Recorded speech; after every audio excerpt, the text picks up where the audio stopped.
নমস্কার, আমি ঝুমপালি পলিগ্রিলে আপনাদের সবাইকে স্বাগত। আজকে আমি দেখাচ্ছি বাংলার ভীষণ জনপ্রিয় মৌরলা মাছের টক কিভাবে বানাতে হয়।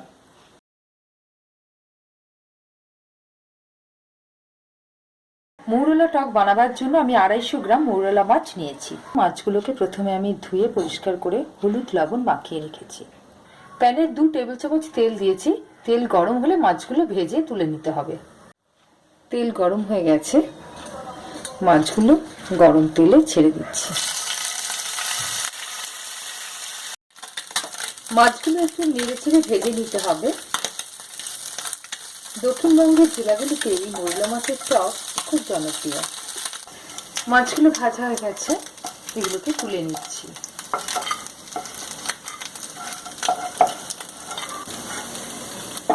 প্রথমে বড়িগুলো ভেজে নিতে হবে। বড়ি ভাজার জন্য আমি 2 টেবিল চামচ তেল দিয়ে নিলাম।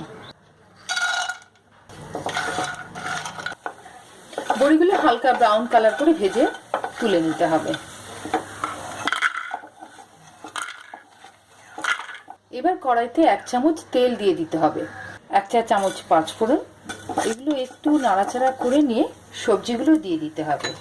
প্রথমে কুমড়ো, আলু। সবজিগুলো বেশি ভাজার দরকার নেই। এবার দিয়ে দিতে হবে 1 চা চামচ হলুদ গুঁড়ো, 1 চামচ লবণ, 1 চা চামচ লাল লঙ্কার গুঁড়ো। এগুলো ভালো করে নেড়ে নিতে হবে। এবার এর সাথে মিশিয়ে দিতে হবে সর্ষে বাটা।